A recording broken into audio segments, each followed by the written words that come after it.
Good morning students. हमने पढ़ा था ओमी अनोमी पदार्थ, ओम का नियम पढ़ा था। आपने पढ़ लिया होगा। ओम का नियम आपने 10th में भी पढ़ रखा था।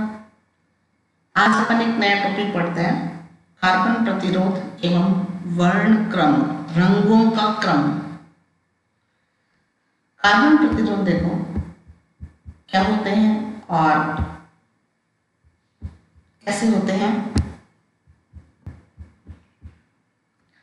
कार्बन आपने सुना है, कार्बन का जो चूर्ण है उस चूर्ण से एक प्रतिरोध बनाया जाता है, एक छोटी सी एक युक्ति बनाई जाती है जिसे अपन कहते हैं कार्बन प्रतिरोध, क्योंकि वो कार्बन का बना होता है।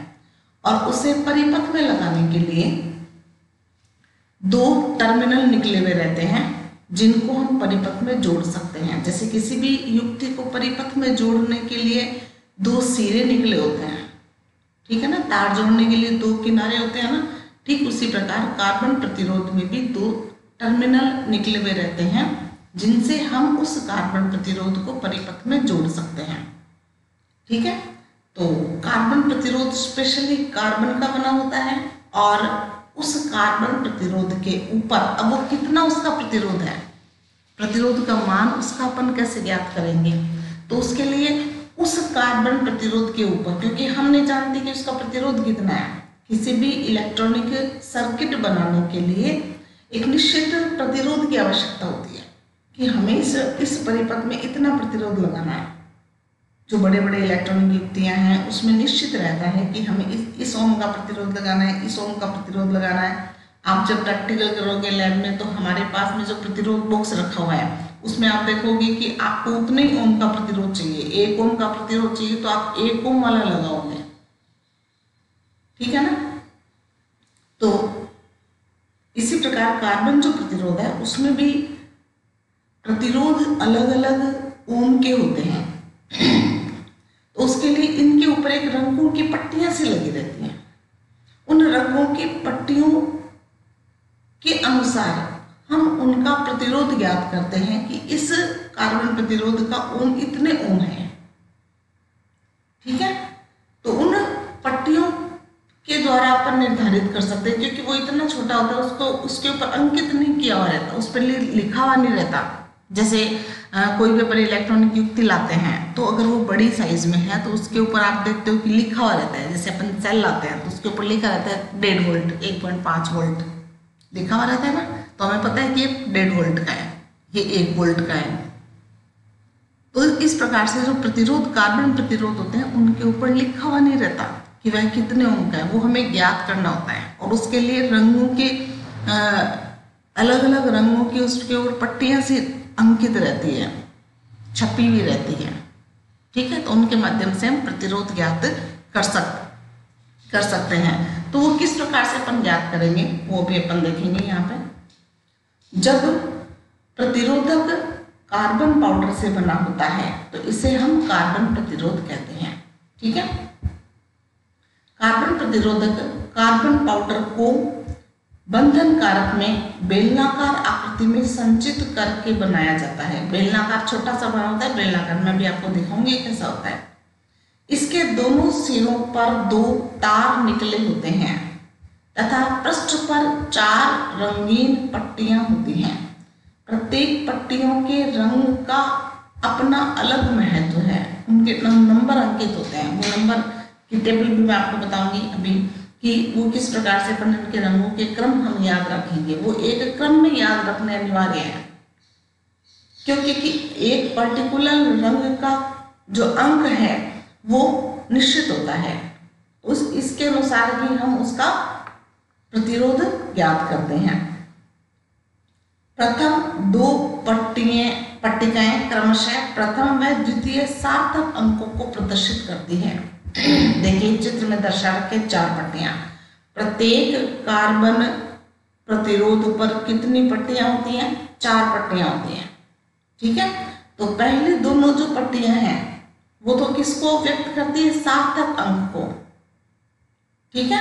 जो तीसरी पट्टी है वो किसको व्यक्त करती है, तृतीय पट्टी का गुणक को व्यक्त करती है। अपन लिखते हैं ना 10 की घात 5, 10 की घात 4, 10 की घात -2, तो ये गुणा करके जिस क्रम में लिखा जाता है वो तीसरी पट्टिका में आता है।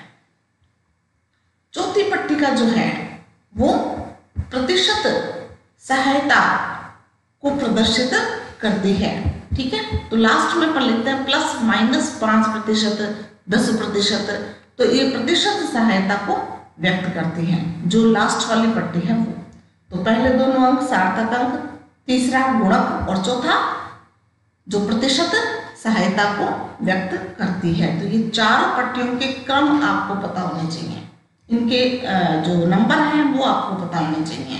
कि जैसे काला रंग है, काले रंग की पट्टी है तो काले रंग का अंक कितना होता है ये आपको याद होना चाहिए।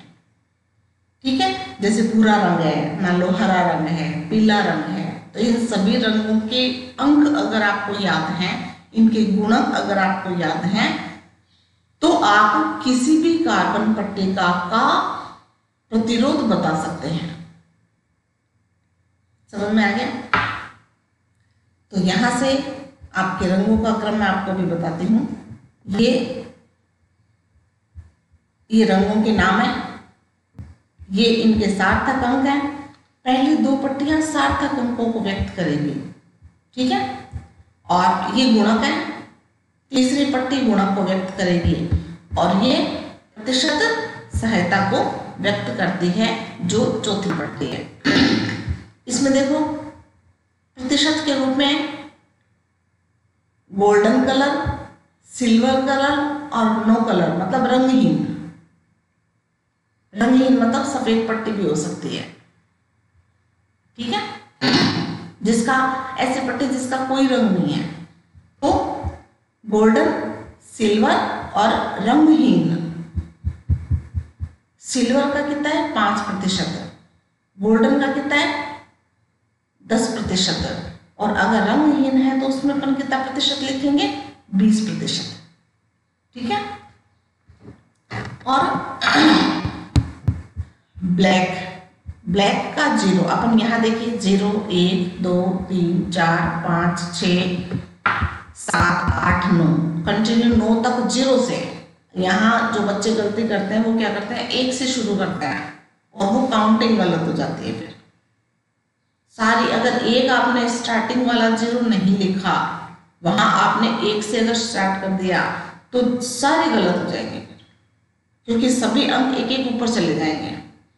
ठीक है ना, 8 की जगह 9 आ जाएगा, 7 की जगह 8 आ जाएगा। तो इस प्रकार से सबसे पहला जो सार्थक अंक है वो कौन सा है 0। उसके बाद आप 1, 2, 3, 4 कंटिन्यू 9 तक करोगे तो टोटल कितने हो गए 10 हो गए। यहाँ देखिए जो गुणक लिख रखे हैं, अगर 9 है तो 10 की घात 9 लिखना है, 8 है तो 10 की घात 8 है, 7 है तो 10 की घात 7 है।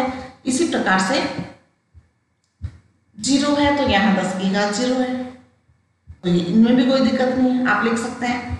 और जो प्रतिशत सहायता है ये केवल 3 में, गोल्डन, सिल्वर और रंगहीन, ये चौथी पट्टी में काम आता है।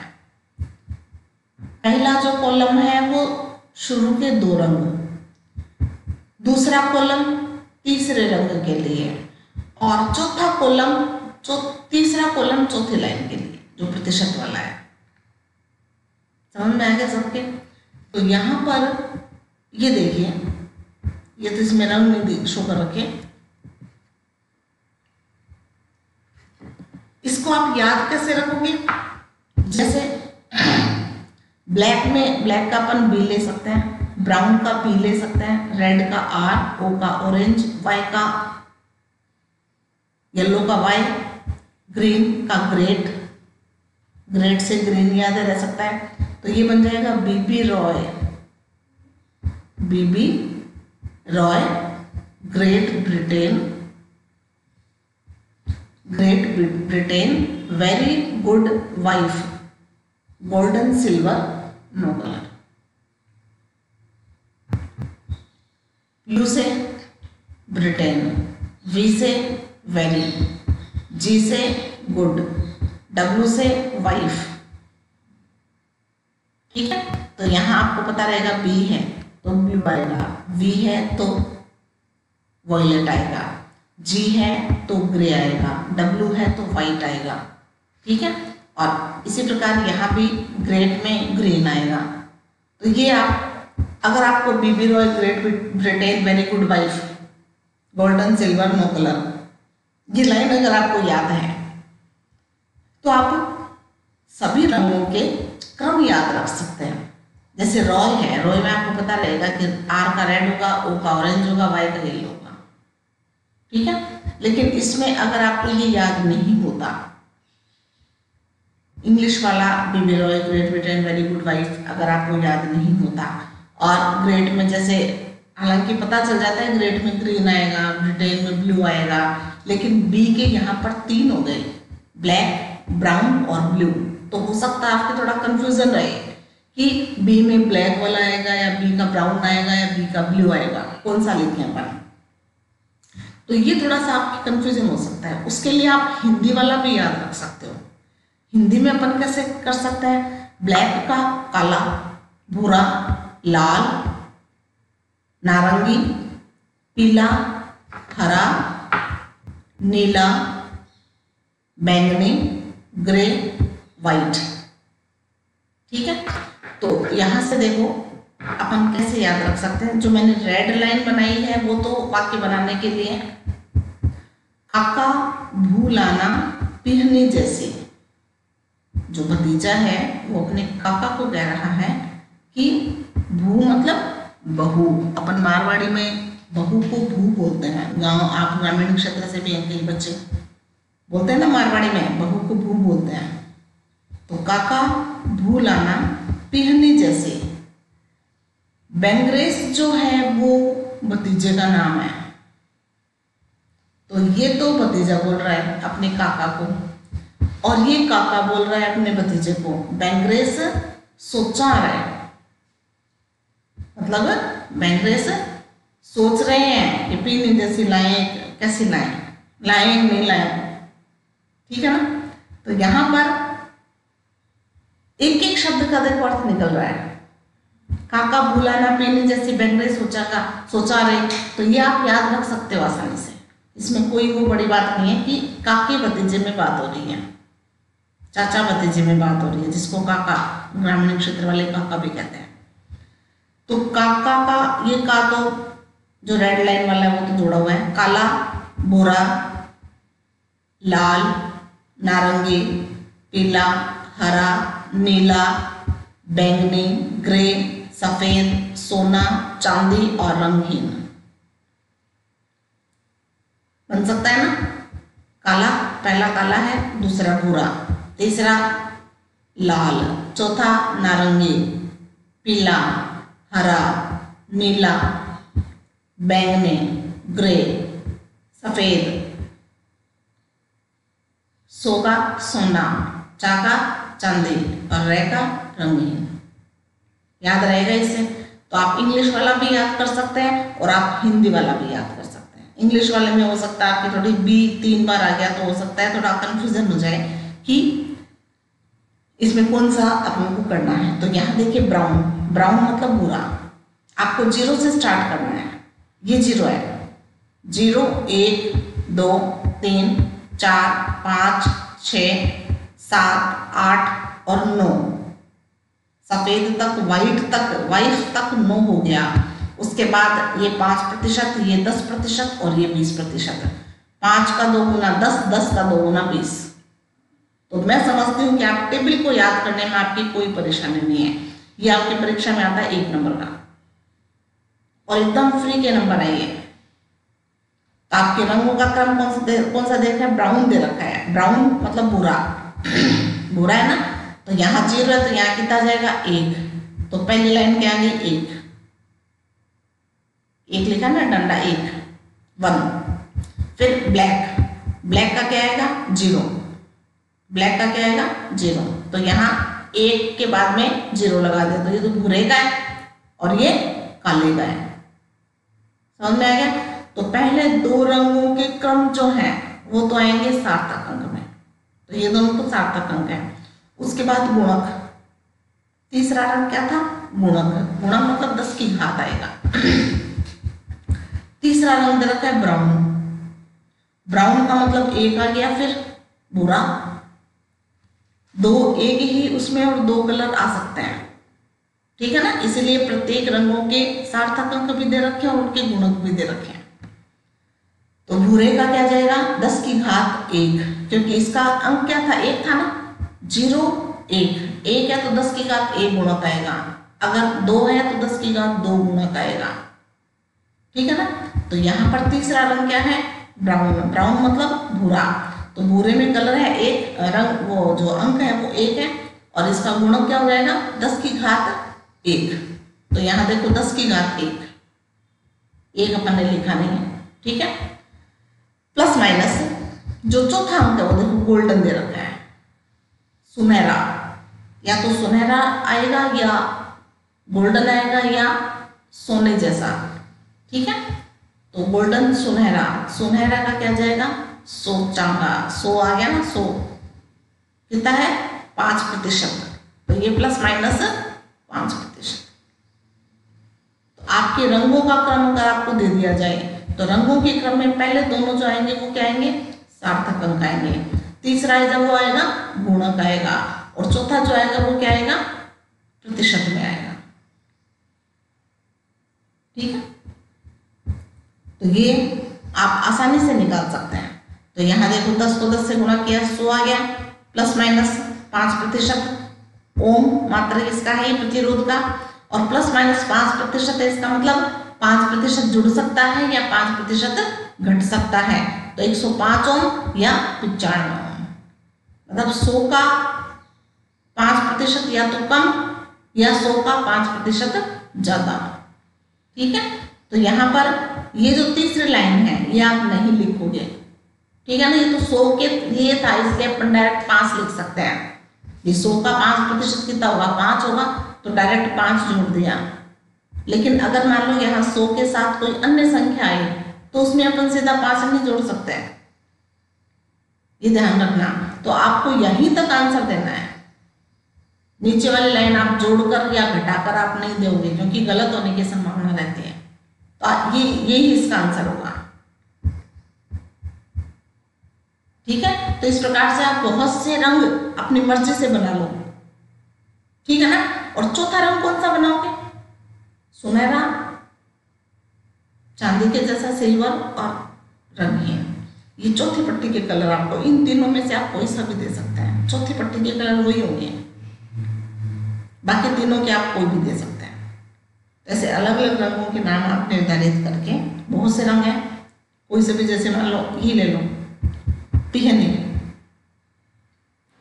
ये 3 रंग है और चौथा रंग मान लो ये सिल्वर है चांदी,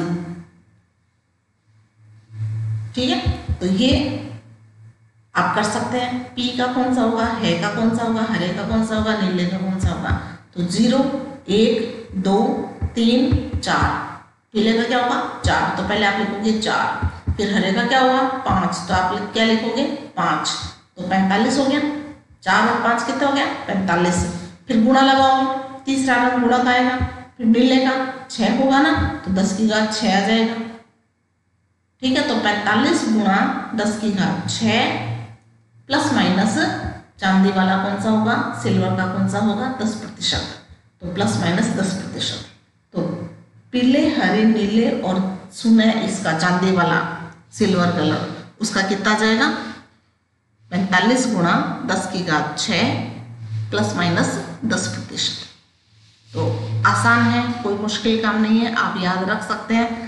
मैंने हिंदी और इंग्लिश दोनों के आपको बता दिए तरीके कि आप किस प्रकार से इसको याद करोगे। तो ये क्लियर हो गया सबके, आ गया समझ में।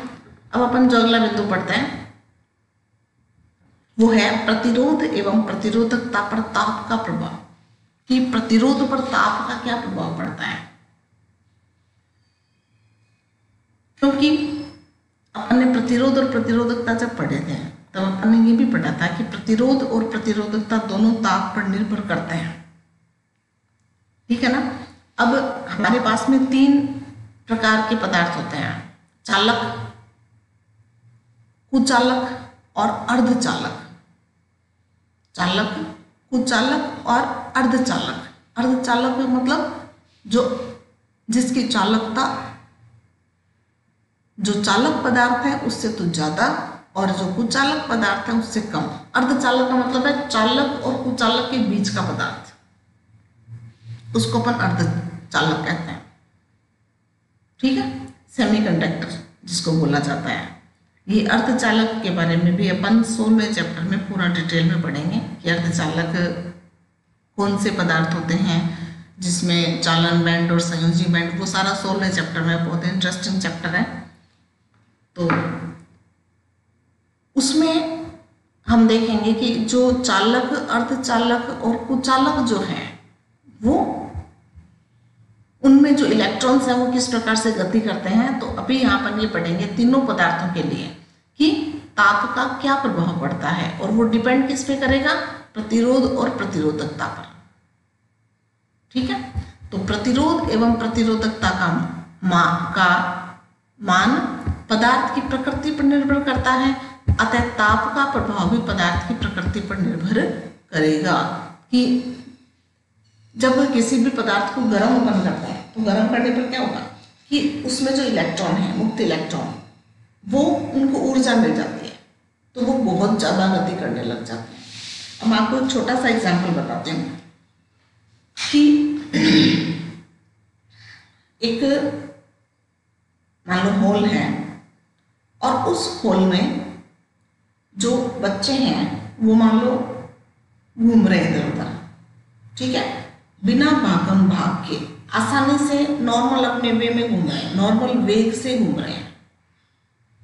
ठीक है, और अचानक उनको कुछ ऐसा मिले कि उनका वेग अचानक बढ़ जाए सभी का, तो क्या होगा? आप अंदाजा लगाइए। मैं दोनों कंडीशन आपको बताऊंगी।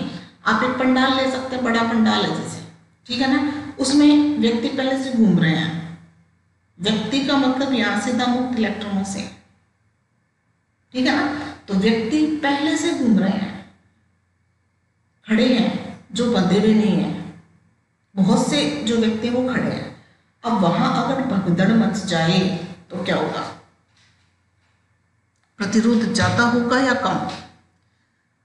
प्रतिरोध का मतलब है कि वहां जो व्यक्ति हैं वो एक दूसरे से बहुत ज्यादा टकराएंगे, गिरेंगे, उनके मार्ग में बहुत ज्यादा बाधाएं आएगी, या वो आसानी से गति कर लेंगे, ये आप अंदाजा लगा सकते हैं। दूसरी कंडीशन क्या है कि व्यक्ति बैठे हैं। बैठे हैं मतलब मुक्त इलेक्ट्रॉन की संख्या बहुत कम है, न के बराबर नहीं है। मान लो व्यक्ति खड़ा है ही नहीं, मुक्त नहीं है कोई भी, सब बंधे हुए हैं। बंधे हुए मतलब अपने स्थान पर बैठे हैं।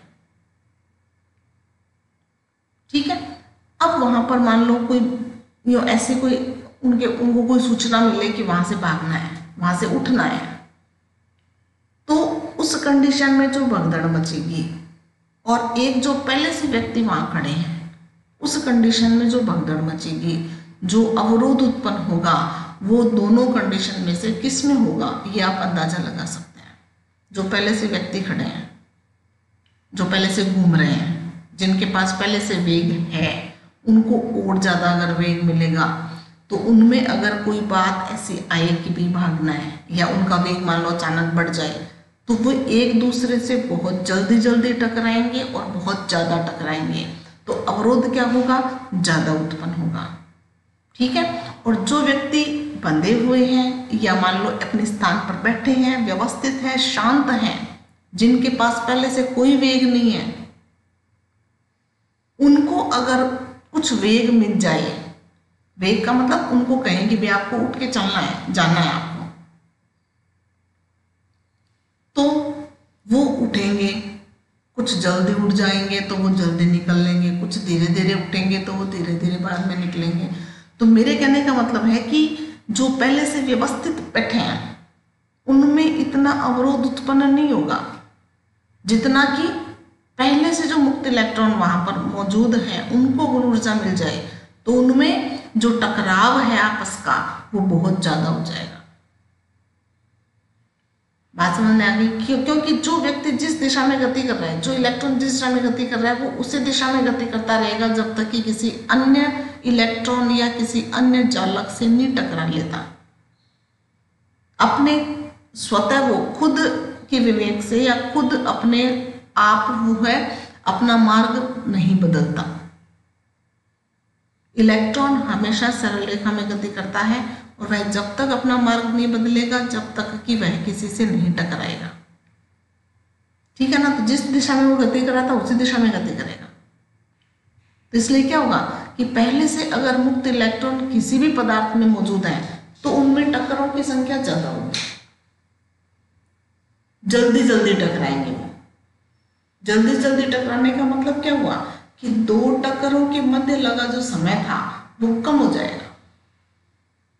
दो टक्करों के मध्य जो समय लग रहा था कि भी एक टक्कर हुई, बहुत देर बाद दूसरी टक्कर हुई, तो दो क्रमागत टक्करों के बीच में बहुत ज्यादा समय हुआ ना। अपन ने विश्रांति काल पढ़ा था, अपन ने प्रतिरोधकता का सूत्र पढ़ा था, याद है ना। और प्रतिरोधकता और जो विश्रांति काल है वो एक दूसरे के बीच क्रमानुपाती होते हैं। अगर दो क्रमागत टक्करों में लगा समय जो है वो अगर बहुत ज्यादा है तो उसकी प्रतिरोधकता कम होगी। और जल्दी जल्दी टक्कर होगी, टक्कर हुई तुरंत दूसरी टक्कर हो गई, मतलब विश्रांति काल क्या हुआ, कम हुआ। तो विश्रांति काल कम होगा तो प्रतिरोधकता क्या होगी, ज्यादा होगी। ये अपन ने पीछे प्रतिरोधकता का सूत्र पढ़ रखा है जो मैंने यहाँ भी लिख रखा है, देखो। रो बराबर m बटा n² टॉ, ये अपन ने पीछे पढ़ा था, जहाँ m इलेक्ट्रॉन का द्रव्यमान है, n एकांक आयतन में मुक्त इलेक्ट्रॉन की संख्या है, e इलेक्ट्रॉन पर आवेश है और टॉ विश्रांति काल है। बात समझ में आ गई। तो आप तीनों के लिए देख सकते हैं। जो चालक है, चालक में आप जानते हैं मुक्त इलेक्ट्रॉन पहले से विद्यमान रहते हैं ना। अब उनको अगर और ऊर्जा मिल जाए, उनको गर्म करेंगे। गर्म करने का मतलब क्या हुआ, ताप बढ़ा रहे हैं। ताप बढ़ाएंगे तो क्या होगा, उनको जो एनर्जी है, उनको जो ऊर्जा है वो और मिल जाएगी। और मिल जाएगी तो और तेज भागेंगे। पहले से ही भाग रहे हैं, पहले से ही गति कर रहे हैं, फिर अगर एनर्जी मिल गई तो वो और तेज गति करेंगे। और तेज गति करेंगे तो ज्यादा टकराएंगे। कोई व्यक्ति अगर धीरे धीरे सरल रेखा में गति कर रहा है तो वो टकराने की संभावना कम रहती है, और जो भगदड़ मच जाती है उसमें टकराने की संभावना ज्यादा हो जाती है ना। तो इसी प्रकार हम कह सकते हैं कि चालकों के लिए जो है वो अगर अपन ताप बढ़ा देंगे तो चालकों में ताप बढ़ाने पर क्या होगा, प्रतिरोधकता बढ़ जाती है। प्रतिरोधकता क्यों बढ़ जाएगी, क्योंकि टॉ जो है वो कम हो जाएगा। टॉ क्या है, विश्रांति काल, दो क्रमागत टक्करों के मध्य लगा समय, और जो कि ताप बढ़ाने पर कम हो जाएगा। विश्रांति काल कम क्यों हो जाएगा, क्योंकि टक्कर जल्दी जल्दी होगी। दो टक्करों के मध्य जो समय लग रहा था वो कम लगेगा। तो ये बात क्लियर हो गई। चालकों के लिए, चालकों में ताप वृद्धि करने पर अपवाह वेग में वृद्धि हो जाती है।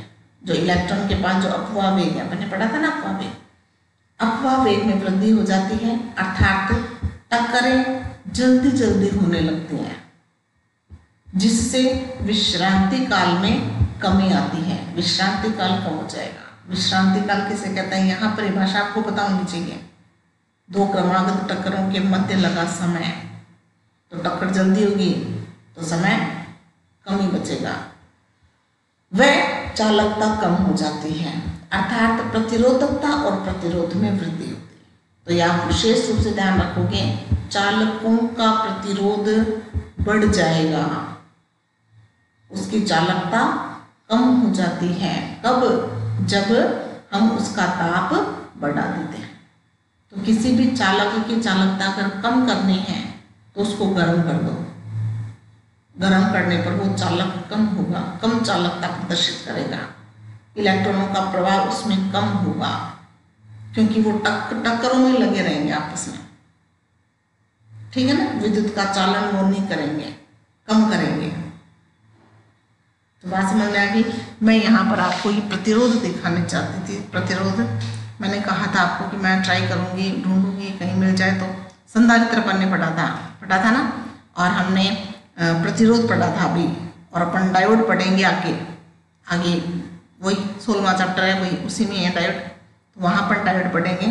तो मैं यहाँ पर आपको एक प्रतिरोध दिखा रही हूँ, देखो आपको अगर दिख जाए तो मुझे बताना। ये यहाँ ये जो है दिख रहा होगा सबको, मैंने कैमरे के सामने रख रखा है। ये जो है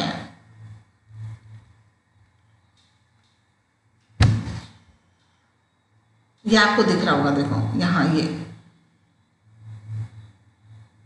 ठीक है ना, ग्रीन कलर का दिख रहा है, दिख रहा है ना। उसके ऊपर आपको पट्टियां भी दिख रही होंगी, पट्टियां अलग अलग रंगों की पट्टियां दिख रही होंगी। पट्टियां तो साफ मुझे लगता है नहीं दिख रही होंगी, कलर कौन सा उनका वो नहीं दिख रहा होगा, लेकिन ये कार्बन प्रतिरोध है। ठीक है, ये जैसे इसके ऊपर ग्रीन कलर किया हुआ है, वैसे कोई भी कलर हो सकता है। वो तो अंदर तो कार्बन है, ऊपर इसको सुंदर बनाने के लिए इसके ऊपर कोई भी कलर कर दिया जाता है। और ये रंगों की जो पट्टियां हैं वो देखो, पट्टियां आपको दिख रही होंगी, ठीक है ना। कलर तो नहीं दिख रहा होगा लेकिन पट्टियां दिख रही होंगी। और ये आपने मार्केट में भी देखे होंगे, अपने घर पे भी कोई खिलौना अगर टूट जाए, तो चार्जर टूटा हुआ था, चार्जर के अंदर से निकला हुआ है ये जो है देखो, ये संधारित्र है, ठीक है। ये भी संधारित्र है, ये भी संधारित्र है। ऐसा होता है, इसके दो टर्मिनल है नीचे, देखो ये ज्वाइंट किए हुए हैं, ठीक है ना। और ये एलईडी है, एलईडी जो इसमें करंट फ्लो करने पर ये प्रकाश उत्सर्जन करती है, मतलब जलती है ये, ठीक है। और यहाँ ये जो लगा रखे हैं, ये जो ब्लैक से लगा रखे हैं, आपको दिख रहा होगा, देखो ब्लैक से जो लगा रखे हैं, ये ब्लैक से, ये डायोड है, ठीक है। ये जो काले से नजर आने एक जैसे, इनमें रंगों की पट्टियां नहीं है। तो डायोड में और प्रतिरोध में यही अंतर है, प्रतिरोध में अलग अलग रंगों की पट्टियां होती हैं और वो इस प्रकार का होता है। ये हरा रंग दिख रहा होगा, ठीक है ना, ये वाला। तो ये तो प्रतिरोध है, ये डायोड है, बहुत सारे 4 डायोड लगे हुए हैं, 4 डायोड लगे हुए हैं। ये संधारित्र है, ये भी संधारित्र है, ठीक है। ये एलईडी है। तो ये प्रैक्टिकल में आपको ये टेबल पे देखो 3 नोड लगे हैं, प्रतिरोध 3 नोड लगे हुए हैं, टोटल 3 प्रतिरोध लगे हुए हैं, 1 2 और ये 3, ठीक है। तो ये प्रतिरोध पर रंग क्लियर नहीं दिख रहे हैं, रंगों की पट्टियां दिख रही हैं, देखो। ये किसी भी इलेक्ट्रॉनिक दुकान पे आपको मिल जाएंगे कि हमें कार्बन प्रतिरोध दिखाओ, तो वो आसानी से आपको दिखा देगा। अभी तो बाहर नहीं जाना, पर जब भी आपको देखने का मौका मिले, या घर पे कोई भी खिलौना, इलेक्ट्रिक कोई भी खिलौना रखा हो, रिमोट वाला कोई भी खिलौना रखा हो, उसमें आपको ही मिल जाएगा। वो अगर टूट गया हो, टूटा हुआ हो, तो उसमें आप ही निकाल सकते हो। जो ये बल्ब होते हैं उसमें भी ये है, निकला हुआ है, तो वो भी मैं आपको दिखा दूंगी। कल बल्ब के अंदर भी ऐसी ये चिप है, ये चिप है, उसके ऊपर देखो ये ज्वाइंट किए हुए हैं, ठीक है। ये वाले ज्वाइंट किया हुआ है, 2 टर्मिनल निकले हुए रहते हैं, उनको इसमें जोड़ा हुआ है, ठीक है। तो ये आप देख सकते हैं। हाँ, तो अपन पढ़ रहे थे चालकों की जो है वो ताप पर निर्भरता क्या है।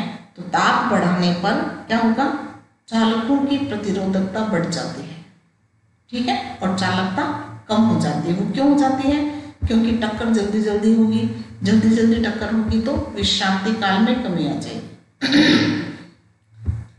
ये फॉर्मूला भी लिख रखा है, ये प्रतिरोधकता का सूत्र है, ठीक है। अब अपन पढ़ते हैं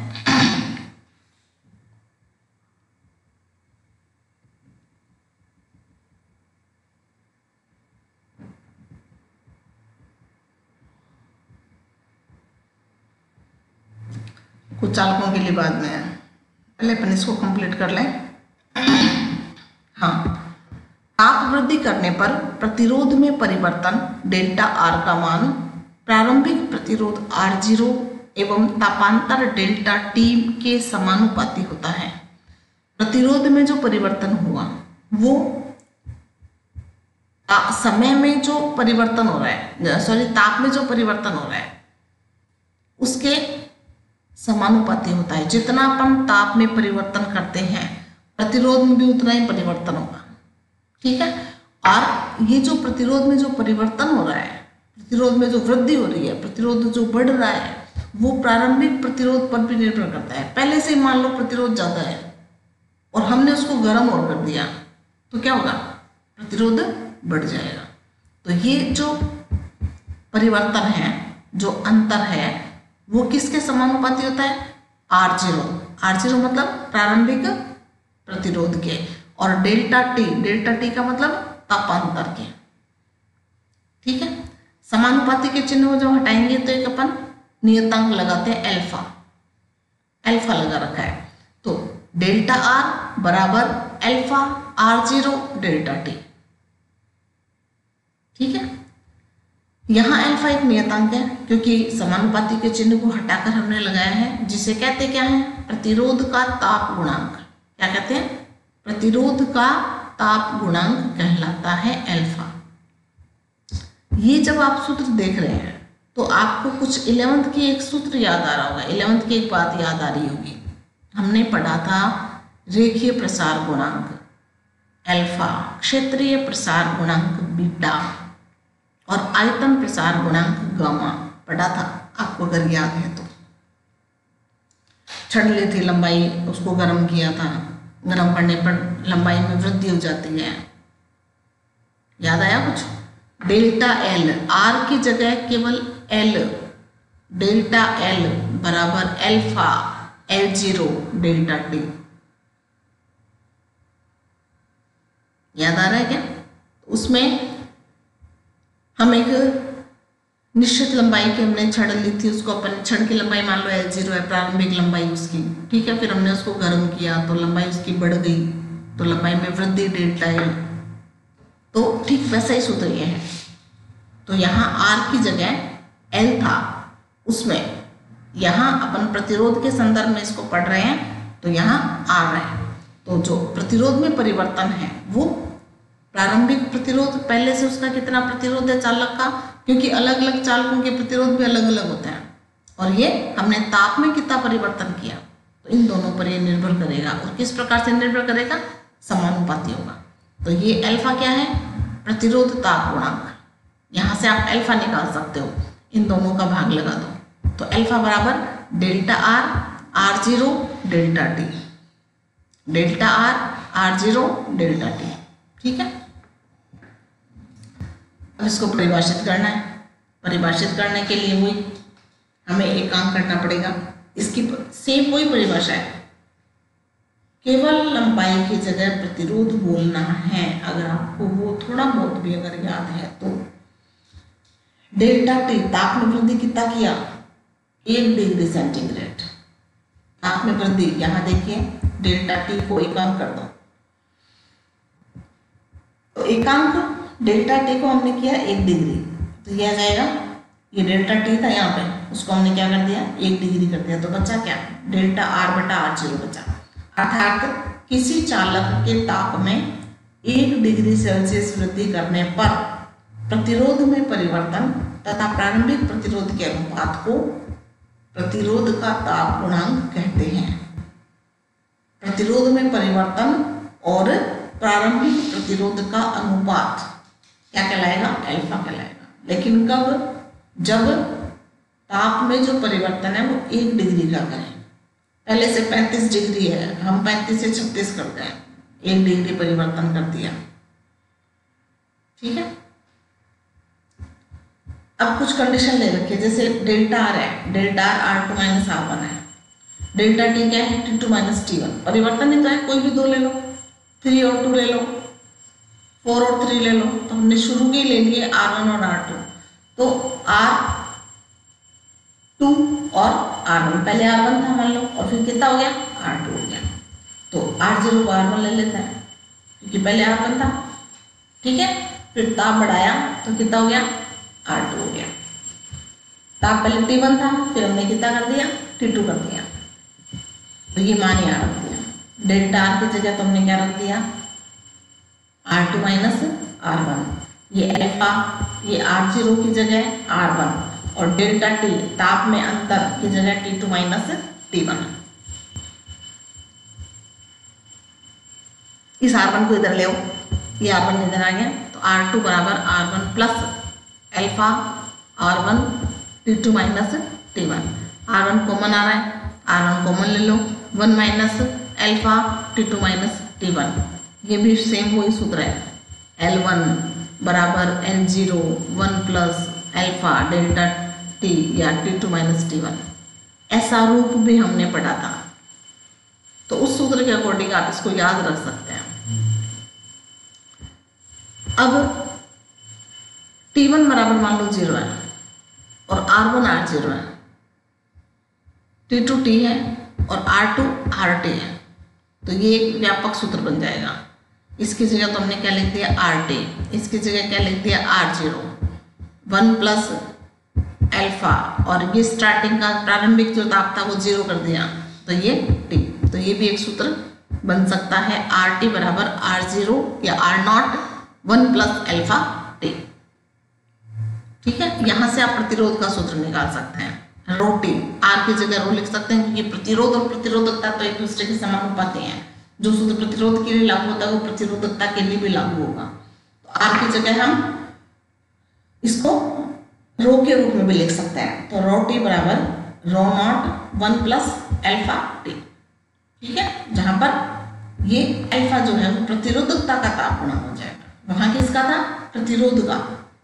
अगर यहाँ कैपिटल आर है तो अल्फा प्रतिरोध का ताप गुणांक, रो है तो प्रतिरोधकता का ताप गुणांक होगा। समझ में आ गया? तो आज आप इतना पढ़ोगे, हमने चालकों के लिए ताप का प्रभाव पढ़ा और प्रतिरोध और प्रतिरोधकता पर क्या प्रभाव पड़ता है वो अपन ने पढ़ा। एक अपन ने पढ़ा कार्बन प्रतिरोध, 2 बिंदु अपन ने पढ़े हैं, दोनों आप आराम से पढ़ोगे, इसको याद करोगे और नोट्स बनाओगे और कंटिन्यू आप वीडियो देखोगे। ठीक है, आज के लिए इतना काफ़ी है, धन्यवाद।